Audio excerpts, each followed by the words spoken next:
PDPS ಸ್ಕೀಮಿನ ಮಾವಿನಕಾಯಿಗೆ ಬೆಂಬಲ ಬೆಲೆ ಬಂದಿರುವ ವಿಚಾರದಲ್ಲಿ ರೈತರು ಅನುಸರಿಸಲೇಬೇಕಾದ ಕೆಲವೊಂದು ನಿಯಮಗಳಿದೆ.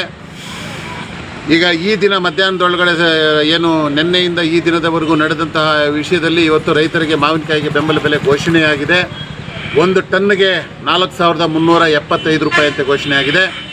ಒಬ್ಬ ರೈತನಿಗೆ 1 ಟನ್ನಿಂದ 20 ಟನ್ವರೆಗೂ ಕಾಯಿಗಳನ್ನು ಬೆಂಬಲ ಬೆಲೆಯನ್ನು ಪಡೀಬೋದು. ಆದರೆ 1 ಎಕರೆಗೆ 4 ಟನ್ ಅಂತೆ. ಅರ್ಧ ಎಕರೆ ರೈತ ಇರ್ತಕ್ಕಂಥವ್ನಿಗೆ 2 ಟನ್ನಿಗೆ ಬರುತ್ತೆ, ಎಕರೆ ಇರ್ತಕ್ಕಂಥವ್ರಿಗೆ 4 ಟನ್ನಿಗೆ ಬರುತ್ತೆ, 5 ಎಕರೆ ಇರೋವನಿಗೆ 20 ಟನ್ವರೆಗೂ ಎಲಿಜಿಬಿಲಿಟಿ ಇರುತ್ತೆ, ಎಷ್ಟಾದರೂ ಹಾಕ್ಕೋಬೋದು. ಇದು ಸಂಪೂರ್ಣವಾದ ಮಾಹಿತಿ ರೈತರಿಗೆ ಇರಲಿ. ಮತ್ತು ಇದರ ಮಧ್ಯೆ ನಾಳೆಯಿಂದ ಯಾವುದೇ ಕಾರಣಕ್ಕೂ ಕಾಯನ್ನು ಕಿತ್ಕೊಂಡು ನೇರವಾಗಿ ಬರಬೇಡಿ. ಮೊದಲು ನಾಳೆ ಬೆಳಗ್ಗೆ ನಿಮ್ಮ ರೈತ ಸಂಪರ್ಕ ಕೇಂದ್ರ ಎಲ್ದೂರು, ರೋಣೂರು ಮತ್ತು ರಾಯಲ್ಪಾಡು, ನಮ್ಮ ಎಲ್ಲ ಹೋಬಳಿ ಹೆಡ್ ಕ್ವಾರ್ಟರ್ಸಲ್ಲಿರ್ತಕ್ಕಂಥ ರೈತ ಸಂಪರ್ಕ ಕೇಂದ್ರಕ್ಕೆ ಮೊದಲು ನೀವು ಹೋಗಬೇಕು. ನಿಮ್ಮ ಆಧಾರ್ ಕಾರ್ಡನ್ನು ಎತ್ಕೊಂಡು ಹೋಗಿ ಅಲ್ಲಿ ಫಾರ್ಮರ್ದು ರಿಜಿಸ್ಟ್ರೇಷನ್ ಅರ್ಜಿ ಫಾರಮನ್ನು ನಿಮಗೆ ಕೊಡ್ತಾರೆ, ಅರ್ಜಿ ಫಾರಮ್ ಕೊಡ್ತಾರೆ.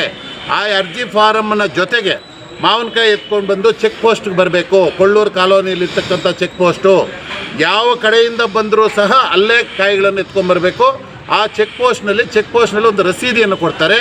ಆ ರಸೀದಿಯನ್ನು ಎತ್ಕೊಂಡು ಬಂದು ವೇ ಬ್ರಿಡ್ಜಿಗೆ ಬರಬೇಕು. ವೇ ಬ್ರಿಡ್ಜ್ನಲ್ಲಿ ಕಾಯಿ ಇರ್ತಕ್ಕಂಥ ಟ್ರ್ಯಾಕ್ಟ್ರನ್ನ ತೂಕ ಹಾಕಬೇಕು.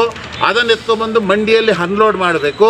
ಮತ್ತು ಖಾಲಿ ಗಾಡಿಯನ್ನು ತೂಕ ಮಾಡಿ ಖಾಲಿ ಗಾಡಿ ತೂಕದ ಬಿಲ್ಲು ಮತ್ತು ಕಾಯಿಗಳು ಲೋಡ್ ಹಾಕಿರ್ತಕ್ಕಂಥ ತೂಕದ ಬಿಲ್ಲು, ಚೆಕ್ ಪೋಸ್ಟಲ್ಲಿ ಕೊಟ್ಟಿರ್ತಕ್ಕಂಥ ರಸೀದಿ, ಮತ್ತು ನಾವು ನೆಮ್ಮದಿ ಕೇಂದ್ರದಲ್ಲಿ ರಿಜಿಸ್ಟ್ರೇಷನ್ ಮಾಡಿರ್ತಕ್ಕಂಥ ಅರ್ಜಿ ಫಾರಮ್, ಇಷ್ಟು ದಾಖಲೆಗಳನ್ನು ನಿಮ್ಮ ಹತ್ರ ಇಟ್ಕೊಂಡಿರಬೇಕು.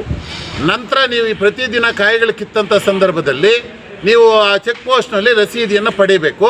ಆ ರಸೀದಿ, ವೇ ಬ್ರಿಡ್ಜ್ ಬಿಲ್ಲು ಮತ್ತು ನೀವು ಅವನ್ನೆಲ್ಲ ಭದ್ರವಾಗಿ ಇಟ್ಕೊಂಡು ಒಂದೇ ಸಲ ಮಂಡಿಯಲ್ಲಿ ಬಿಲ್ಲುಗಳನ್ನು ತೆಗೆದುಕೊಂಡು ಪ್ರತಿದಿನದ ಮಂಡಿ ಬಿಲ್ ತಗೊಂಡು ಅದನ್ನೆಲ್ಲ ಒಂದು ಅರ್ಜಿಗೆ ಪಿನ್ ಮಾಡ್ಕೊಂಡು ಎತ್ಕೊಂಡ್ಬಂದು APMCಲಿ ಕೊಡಬೇಕಾಗಿರುತ್ತದೆ. ಮತ್ತೊಂದು ಸಲ ಹೇಳ್ತಾ ಇದ್ದೀನಿ, ಯಾವುದೇ ಕಾರಣಕ್ಕೂ ನೇರ ಕಾಯಿಗಳು ಎತ್ಕೊಂಡು ಬರಬೇಡಿ. ಫಸ್ಟು ರಿಜಿಸ್ಟ್ರೇಷನನ್ನು ಮಾಡಿಸಿ.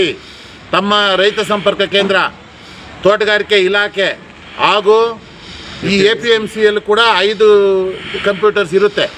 APMCಯಲ್ಲಿ ಒಂದು ವೇಳೆ ಅಲ್ಲಿ ಮಿಸ್ ಆದರೆ APMCಯಲ್ಲಾದರೂ ರಿಜಿಸ್ಟರ್ ಮಾಡಿಸ್ಬೇಕು. ಆದ್ದರಿಂದ ದಯವಿಟ್ಟು ಎಲ್ಲ ರೈತ ಬಾಂಧವರಲ್ಲಿ ವಿನಂತಿ ಮಾಡ್ಕೊಳ್ತೇನೆ, ಫಸ್ಟು ಮೊದಲಿಗೆ ರಿಜಿಸ್ಟ್ರೇಷನನ್ನು ಮಾಡಿಸಿ ನಂತರ ಕಾಯಿಗಳ ಲೋಡನ್ನು ಚೆಕ್ ಪೋಸ್ಟ್ ಮುಖಾಂತರ ಎತ್ಕೊಂಡ್ಬಂದು ತೂಕ ಹಾಕಿಸಿ ಮಂಡಿಗೆ ಹಾಕಿ ಮಂಡಿಯಲ್ಲಿ ಬಿಲ್ ತೊಗೊಂಡು ಎಲ್ಲ ಭದ್ರವಾಗಿ ಇಟ್ಕೊಂಡು ಒಂದು ಸಲ ಎತ್ಕೊಂಡ್ಬಂದು ಆಫೀಸ್ಗನ್ನೇ ಕೊಡಬೇಕು ಅಂತೇಳಿ ಮನವಿಯನ್ನು ಮಾಡ್ಕೊಳ್ತಾ ಇದ್ದೀನಿ.